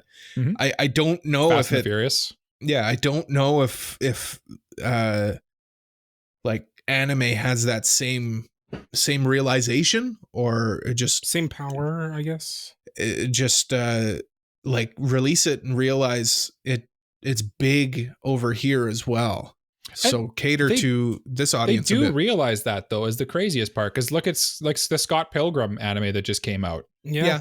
That's purely Western fan service, really, at the end of the day. In the One Piece manga, Oda like actually changed the shapes of his speech bubbles for English text. Yeah. Like stuff like that, right? They know. Like do you have a good example, Jay? It's funny because Colt it doesn't like One Piece, and then Jay put out this YouTube short, and I put it on the Instagram, and it was the one where we talked about what anime we'd watch forever, and many people also said One Piece because it's amazing. Yeah. Well, that was my grievance, though. I just think it's silly that we're still tied to this archaic form of presenting anime, and that it dictates so much of what we do. I think having this. imposed deadline that makes no sense. I think a lot of anime production is pretty archaic. Like, I think a lot of stuff is still like hand drawn, which like instead of like something that could be done like digitally, like not CG digitally, but like digitally drawn, or like some other way that doesn't have to be pen to paper or pencil to paper. Yeah. You know, like, I don't know. It just seems like these tools are here to help you, people. Yeah. Yeah, you got to accept the future. Like, and one of the things that always drives me nuts is, well, this is the way we've always done it. It's a stupid excuse to do anything. Yeah. Yeah. You know, like if there's a better way to do it the better way. I don't want to drive my car. We've always just used a horse and buggy. Yeah. Yeah. So it's a silly argument. I have a grievance for you guys. Yes. Oh, by the way, Mike, I accept your grievance and I have it in my heart. It is slowly turning my heart into concrete. Good. I'm glad. Yes. Yeah. I've got one. I am sick and tired of people just losing their minds over One Piece. Is that your real one? No. Oh, unfortunately. You know what? We need more Neko Mimi in anime. You know, I think we need more cat girls in anime. Yeah. Okay. Yeah. I'm here for that. Yeah. I like how right after Cole said that, a police car decides to drive by my window. They're on to you, Cole. They're on their way. Yeah. You're part of that hacker group that I post about in the Discord. The one that he said it wasn't him. Yeah, it wasn't me. For the listeners, if you're not in the Discord, a hacker group hacked a nuclear facility and is holding them hostage so that they create cat girls in real life. Cole, continue with your rant. No, I did vent about this last week, but I feel like it's a good grievance that's semi-related to something I can talk about generally.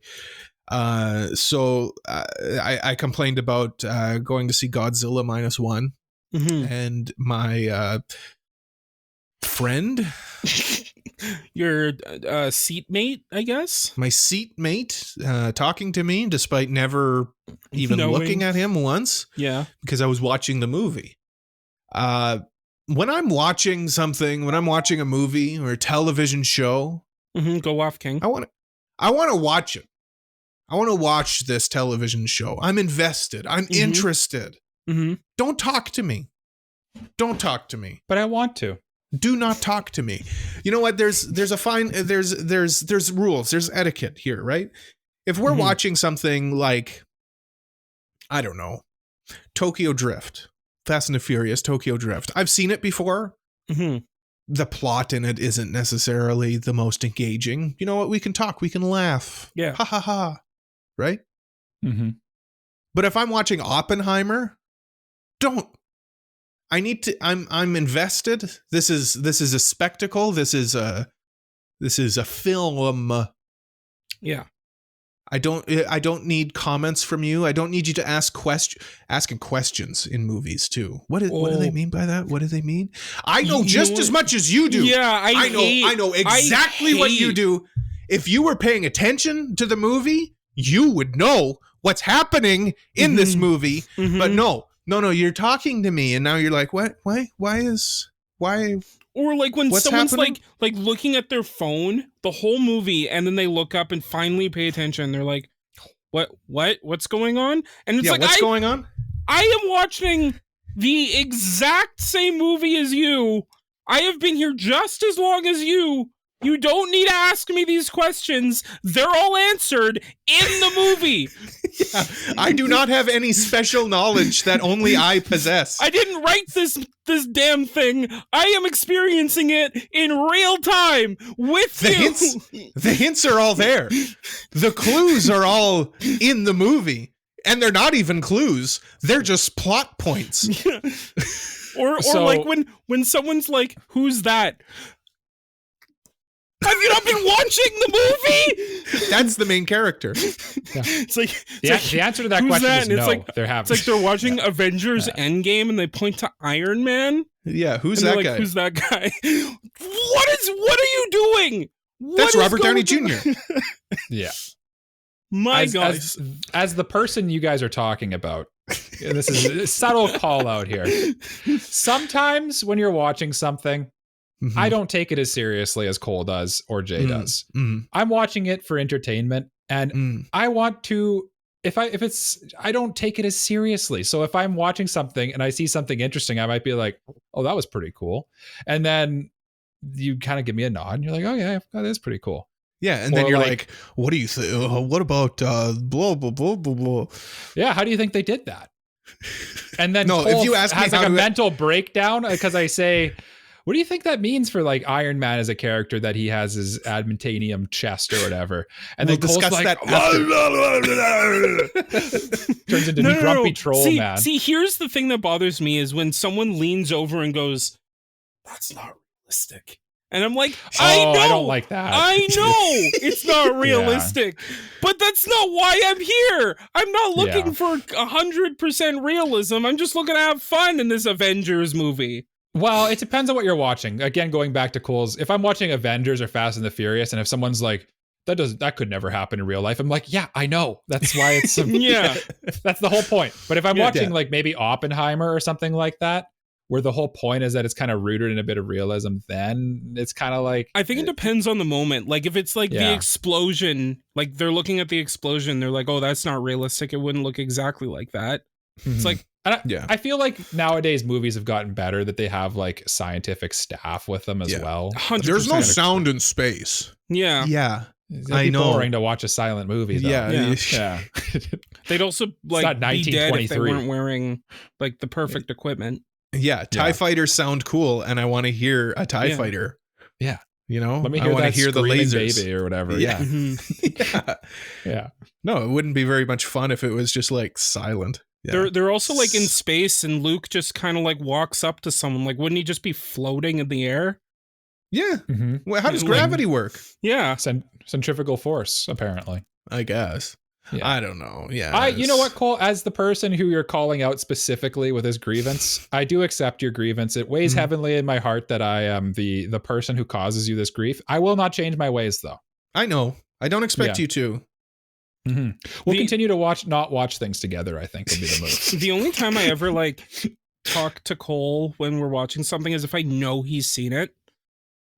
Because like then I'm like, okay, he's seen it. He knows what happens. Me bugging him means nothing.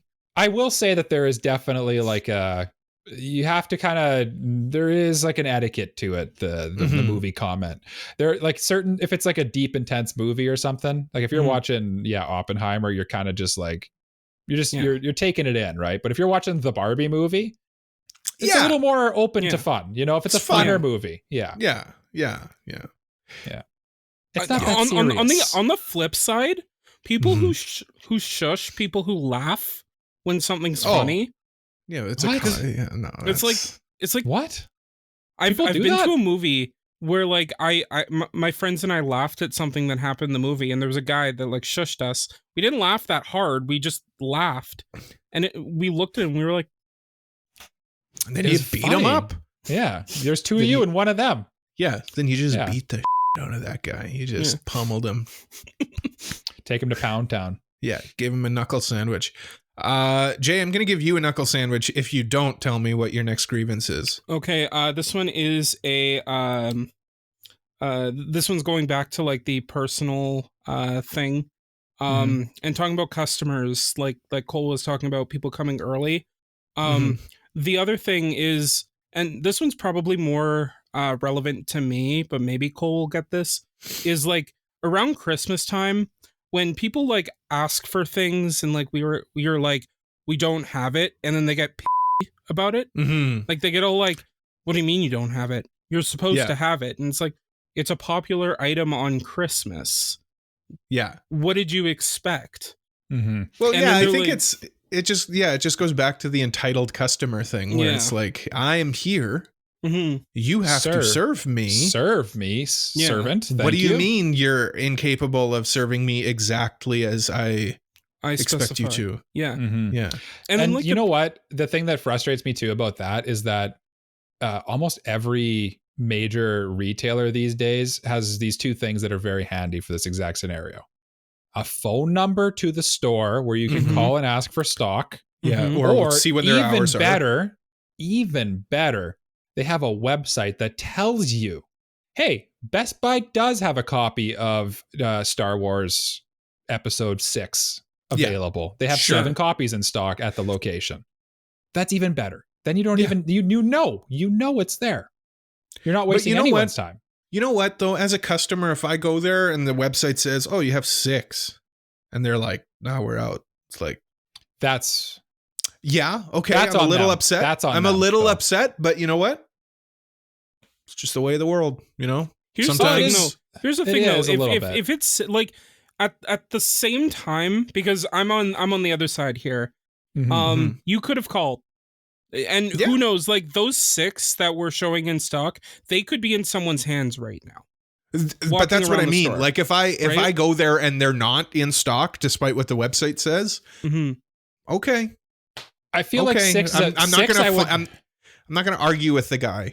6, I would be upset if it said maybe 2 or 3 on the website. I could see that. Yeah. But if I show up and it said 6 or 7 on the website and they're not there, I'm kind of like, what the heck? Can you go look in the back? Like, there's got to be one of these 7 somewhere. Here's the thing. Some people, like, when they say look in the back, they like give that like.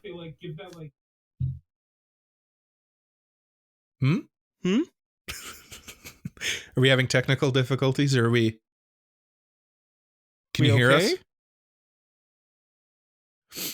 Are you okay? Are your headphones dead? Yeah, I don't know what happened there. Are they dead?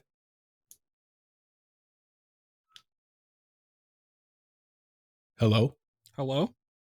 Hi, I can hear you now. Oh, okay. I don't know what happened. There's still full battery. It just turned off. Interesting. Sorry. Interesting. Yeah. So Jay, what do you do when somebody says go to the back and check? When someone says go to the back and check, like a lot of the time, we will go to the back and check, but like some people expect like Santa's workshop back there. Like they're like they like think we like make the toys back there, or like make the product, and like we obviously don't. Yeah. Well, yeah, like my one friend, he worked at a shoe store, and he's like, yeah, people would ask, like, you know, go check the back. He said he just go into the back, check his phone for like a minute, and then just come out and be like, no, we don't have them. People need to understand, often the back doesn't exist. Yeah. There is definitely like you have to kind of, again, read the room a little bit, like. Yeah, you have to understand like what the back is. Yeah, for a shoe store, yeah, okay, because they can't have all of the shoes out on the floor. But like a store that sells just like general merchandise, like where Jay works or where Mike's wife works, it's like, no, the stock is on the floor. Like what we sell is out there because we want to sell it. We don't hide stuff from people. Like, yeah, we don't have. You know what? People do think that though. They do think that like people are that you're hiding stuff from them, and it's crazy. Yeah, where's the goods? There's this us against them, us against you type mentality to them, right? Which is weird. Like, it's strange, but it's everyone does it. It's the like untrusting nature of people, but it's like no. Again, capitalism, the theme of the episode, like we want to sell the products. Why would we hide some of it in the back? Yeah. We want it all out there. We want you to buy it. Like the only stuff we really keep in the back at our store is like the big stuff that like obviously people can't carry to the register. Right. So like stuff that just it doesn't make sense to leave out on the floor. I feel like though, like say I go to Jay's store and I'm like, can I pick up a copy of this game or something? This board game. Sure. And I go there, there's none on the shelf, but it's like, I see that like, okay, maybe they just didn't restock it yet. I feel like asking if there's any in the back is a fair ask. Getting mad that there's none in the back would be the problem. Yeah. I think that asking if there's any in the back is honestly I think that it warrants you being beaten to a pulp. That's what I think. Well, we're just never going to agree on here's this. Here's the thing. I think it's fine to ask, is there any in the back, or like, could you check? That's fine. Yeah, no, I think we all agree with that. But like, if you come back with and you go, I checked, there's nothing back there, I'm so sorry, and they go, can you check again? That's rage. That's rage. Yeah. I felt a little bit of rage though when I heard that your buddy there worked at a shoe store and wouldn't go check in the back for shoes. It's like, that's the main store where you have to go check in the back. I think because I've been to shoe stores where there is no stock. Most shoe stores, there is no stock on the floor. Yeah, they don't have the stock on the floor. But I think the thing was, like, he checked the computer. The computer said there wasn't any. And then the guy's like, can you just check the back? Okay. And he's like, yeah, sure. Yeah, whatever. So yeah. It's like, he's not going to waste his time ruffling through boxes of nothing. Yeah. Nothing. Yeah. Yeah. Yeah. I don't know. Mike, do you got another grievance here, or? Yeah. How many more are we doing? Probably. I'm out of grievances. Okay. So just probably the last couple here. Yeah.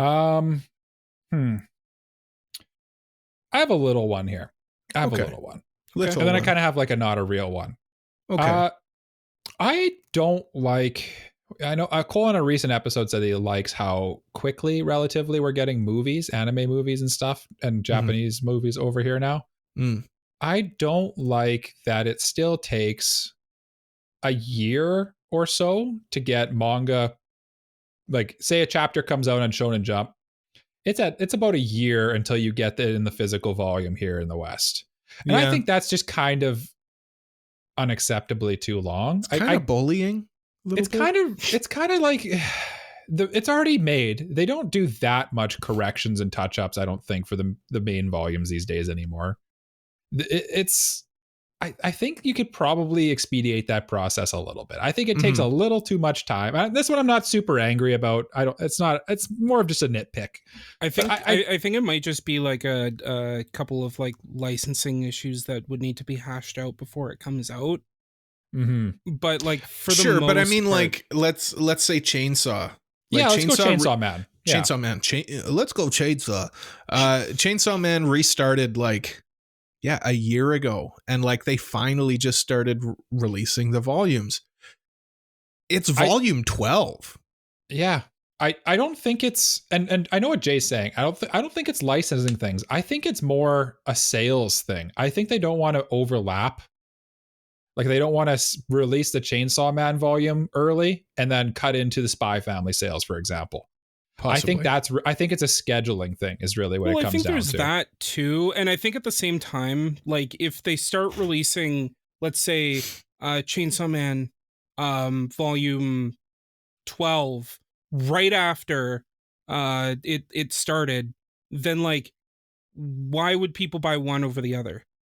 Right? Like, explain that. I'm not sure. If it's too close, if the chapters are too close to the physical thing, then it's like, what's the point in buying the physical thing if I just read it? Okay, right, I kind of get your argument a little bit. But I would just wait. The counter argument would be, then I'll just wait for the physical. Yeah, but then they're just releasing it that long in the future anyway. So you're waiting a whole year then for the physical. Here's the issue, Jay. Yeah, you're a whole year behind. So like as a Jujutsu Kaisen physical only reader, the latest stuff, I'm not going to see the huge spoilers that happened like in the last couple of months here for another year. When they're going to be 50 chapters ahead. There's like 10 chapters in a volume. So that's 5 volumes ahead. Yeah, but I mean, that hurts me. Yeah, I get what you're saying. Jay's just basically saying this is a skill issue, I think, is the problem. Yeah. Jay, I get what you're saying, but we're accepting grievances, not arguing against them. No, you can argue. It's fine. I'm just playing devil's advocate. Mike, I accept your grievance. Thank you. I just think I'm just not one who enjoys doing things because they are done that way. And I don't like needless bureaucracy, like having a schedule or, well, we're just usually a year behind. I'm sure there's please, someone who's listening to this, explain the technical reason why Chainsaw Man Volume 12 comes out a year after Chainsaw Man Volume 12. I know that there is a reason. Like, first of all, There is a bit of a discrepancy between volume 12 and the chapters that lead up to it, like in Japan. So first you're waiting for the physical volume to release in Japan, and then you wait after that for it to release there. Or here. So there's already a wait in between that, right? Right. But I think the argument would be just release them at the same time. Yeah. If they're already translated. It kind of goes back to my previous one where we're a worldwide society at this point. Well, the original like magazine version's translated, but like if there's any wording errors or anything, like for example, if like Malevolent Kitchen was in the simulpub, and then they fixed it for the volume, would you be happy if they just kept Malevolent Kitchen, or would you like them to fix it? But they wouldn't. They would have 10 weeks to fix it. That's plenty of time. Well, then they'd have to wait for the Japanese version for the other version to catch up. I'm not sure we're on the same page with this one anymore, so maybe we'll move on to Jay's final grievance. I thought of a grievance. Oh, Cole's final grievance. Okay. I thought of a grievance here. So going off of what Mike said, like we're getting movies now here in the West, pretty relatively early comparative to how it's been. But there's still limited releases, and that bothers me. You know, like The Boy and the Heron came out, and it was in theaters for like a week. Why? Yeah. No, you're valid. And like also they seem to arbitrarily decide in like sub versus dub. They kind of just will arbitrarily say, like for The Boy and the Heron, where we are, you can see the sub version at 3 different show times for that week and a half or whatever it's out. But you also can watch the dub at only 1 show time.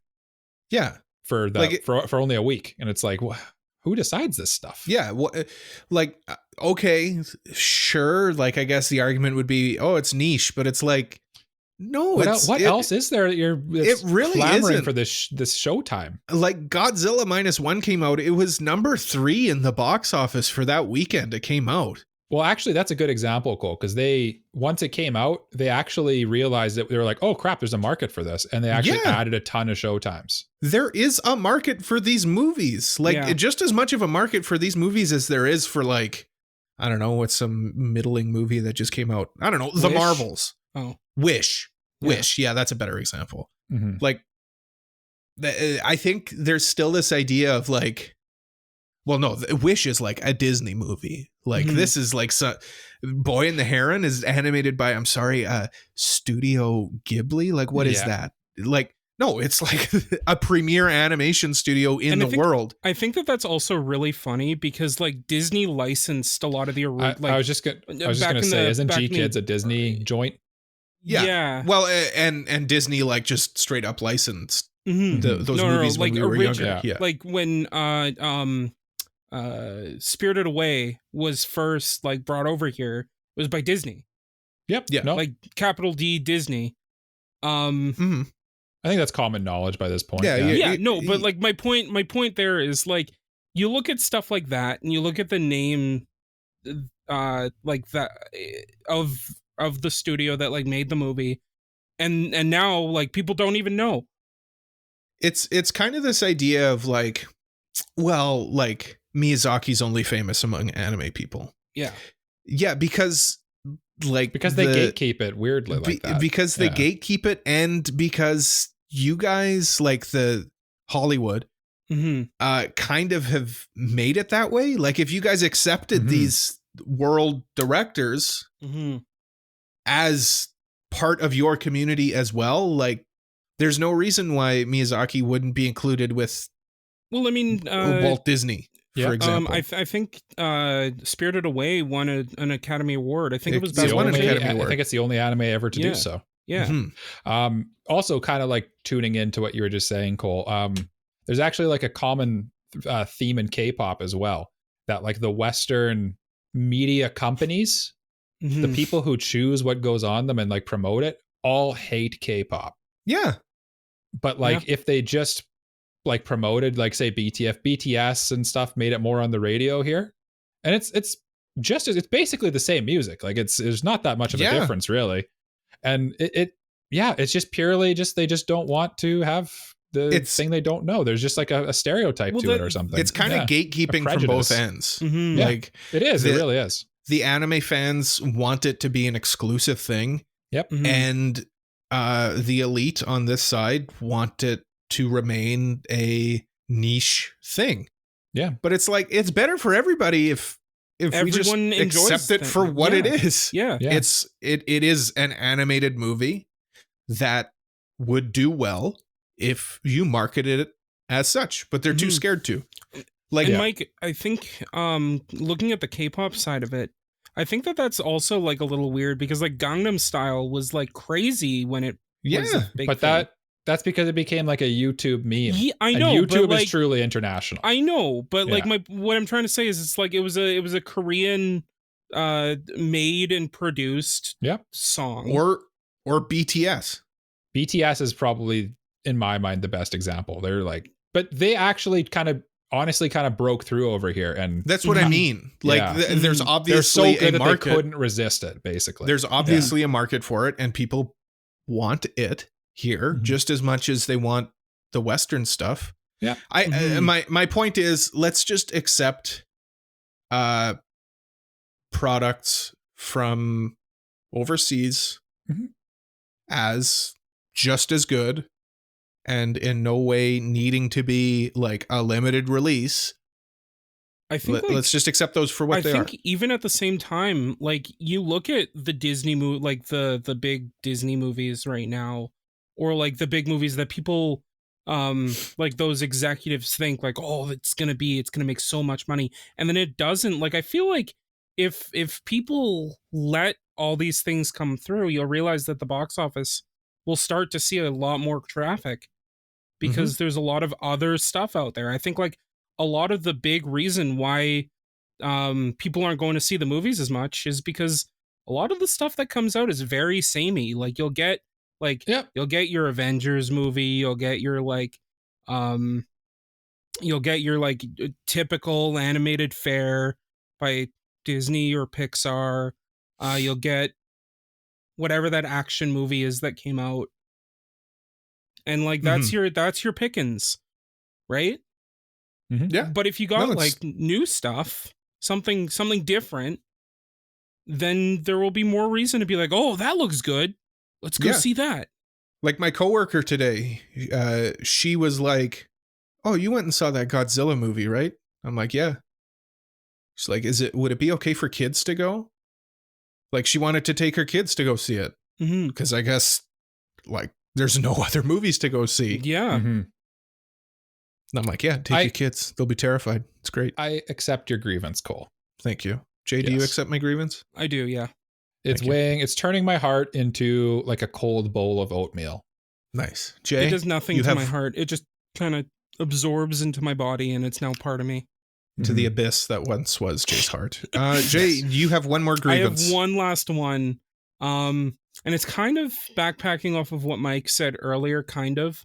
But look, anime got this thing where everything's getting licensed and we can watch and enjoy everything. But man, why do I have to look at light novels and go, man, I wish I could read that, but nobody has it yet. This is a very specific one to Jay. It's a very specific one to me. I'll accept this into my heart anyway, Jay. I will accept it. Why do I have to look at light novels and be like, oh, that looks so good? If only I could read it. I accept it because as a fan of the March Comes In Like a Lion manga, the release for this manga is atrocious. Jay, I'm surprised that wasn't one of your grievances. Jay, what is the publisher for the March Comes In Like a Lion? Denpa. Denpa needs to be shot into the sun because it is horrible. Yeah. Listen, this the volume 1 was supposed to be released in February. It didn't end up getting released until I think July or August. And then the next volume was supposed to be released in November. then December. Mm-hmm. Now I think it's February. I think that's the new release date for Volume 2. It's got to push it back. It's, you know what? There might be a new chapter that comes out in between. Yeah. Even though, like, I think in Japan they're on like volume 20 something or something like that. Yeah, it's that one's just dumb. That one that one's strange to me. I don't get it. I've heard bad things about Denpa. Are printing presses maybe hard to come by? Is that maybe what it is? Honestly, I'm not even joking. Shortage for like years. I actually kind of wondering now if maybe it just comes down to the logistics of actually printing it. But yes, Jay, you are correct. In the digital age, there is, with AI and everything. I know AI is a controversial topic, but there's no reason to leave things untranslated. Jay, like I have looked at Gundam properties as a Gundam fan. Mm-hmm. There is stuff from the 80s of Gundam that only is fan translated. Mm-hmm. It is the third biggest franchise in the world, Gundam. Mm-hmm. Yeah. Mm-hmm. You're telling me if that can't get a translation, like what? There's no hope for some other things. And at this point, like, why is it left up to the fans? Like, and they're just losing money by leaving it up to the fans. Yeah. I understand, like, random isekai number 695. I get why that's not translated, right? Sure. No, translate it. Put it on the internet. Don't charge. Just basically charge $1 for it or whatever, right? Yeah, like, no, but like I mean, like in terms of like logistics and everything, like I understand why there's why there's only a certain market for certain things if that's what you're trying to do. But like if there's a ton of like interesting, unique stuff that exists in Japan that's coming out in Japan, and people want to read it, people like me, Jay specifically, just do it. Just let me read it. Because why do I need to learn Japanese? You know, me and Cole are not reading these light novels. I can tell you that. No. I don't know. I might read a light novel. It's every light novel I've read is like seems to be my appropriate level of reading. Yeah, honestly, light novels aren't that hard to read. Like, yeah, they do use like middle school level reading comprehension. So it's kind of nice in that way. My smooth brain can handle them. I'm slowly converting Cole over. Cole, how's your Forma going? Well, I haven't proceeded any further, but I do. I like it. It's good. Mm-hmm, I just haven't really had a chance to sit down and read. Yeah, it's good. That's fair. That's fair.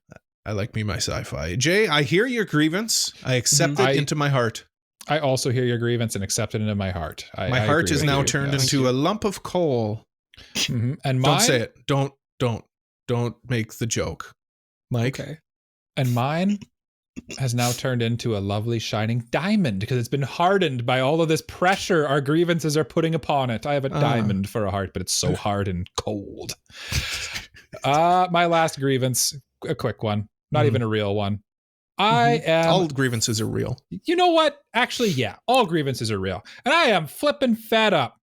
Why is there so much good shit coming out these days? It is tough to keep up, honestly. Like, I was watching the Game Awards last night, and I was thinking about our Weebies, which are going to come out in January, where we say our best things of everything, right? It's kind of our yearly awards. And it's just like, there is so much good stuff. You know what? I realized I have not nominated MAPPA as one of my anime studios of the season at all this year. Well, that's crazy to me. That's fair. I think. Yeah, that's crazy. No, that's fair. That's pretty fair. Yeah. Yeah, that's pretty but fair. Like, there's just so much good stuff every season that it's just like getting hard to keep up. And MAPPA stuff. Oh, you silly little girl, you. But like not just anime, games, everything. It's all we're really spoiled for choice. We're spoiled these days. Yeah. Like, I can't even watch anime because I'm playing too many games. I'm playing Honkai Star Rail. Mike, accept my friend request already. I'm a little hurt. I'm a little hurt that you haven't actually. Yeah. You can't do anything with friends in that game anyway. I know. I was trying to think of what to do, but no, you can, because you can use your friends' characters as support characters. That's true. Yeah. But that was just a quick one. I honestly, genuinely, that's probably my biggest. I think we're pretty lucky right now. We're kind of in the golden age of a lot of things. Even though I can see the cracks forming, just appreciate it while we have it. That's my grief. Yeah, suffering from success, so to speak. Yeah, that's a good one to end on. Mike, I accept your grievance. I held it into my. You know what? I stick it up my butthole. Good, as is tradition. Perfect for the last one. Yeah. Jay, what do you do with it? I will take your grievance. I will hold on to it very, very tightly. until it molds into a very hard diamond. Wow, Nice. just like my heart. It's like Jay's that holding my scene in heart his Akira. hands.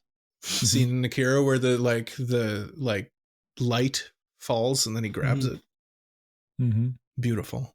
Mm-hmm. Beautiful moment. That's it for this week. Thank you for listening Yes. to another episode of the Anime Protagonist Podcast. You can go to our website. We've got links to everything that we do over there, AniProPod.com. Leave a like, review, subscribe, give us 5 stars, tell a friend all about us. We want more listeners to this podcast because we think it's a good podcast. Join our Discord as well. Our Discord's pretty fun. We got watch parties over there, games, chats. You can talk to us. Stop making hearts. What the hell is that? Those are just for the watchers. Those are just for the YouTube Thank watchers. you, Jay. That's more appropriate. You can also support us on Patreon if you really like us. You get an early episode there, bonus episodes, extra votes on our listener's choice. Also, I think it just increases your like sex appeal by like 30%. Yeah, it's almost like you put glasses on. Yeah. You know, if you become a patron and put glasses on, we have no more time for grievances, Jay. No, it wasn't a grievance. I just wanted to say something because you brought it up. I realized something that makes people like 10 times sexier, and it's if you have heterochromia. I disagree. I would say not 10 times. I would say, you know what? I'd give it a 5%. 5%. Yeah. Okay. 5%. I'll give it. I'll take it. Also, becoming a Patreon honestly makes you 10 times sexier. Yeah. You get priority mailbag as well. And you also get your name listed at the end of the episode, like these wonderful patrons: Mr. Family Guy 36, Elijah Wood, Braindead B-Dog, Super Mexi, Peach, Frama, Kratost, and Just Juz. We will be back next week. Oh, how foolish of me. We have a sponsor, of course. Link is in the description. You can click on the link and use code AniPro to get $5. No, $5? $5 off your first Tokyo treat box. Thank you, using Michael. Our link in the description and the code AniPro, ANIPRO. That's right. We will be back next week, but until we come back next week, Jay, take it away. Watch Toradora. See you all next time.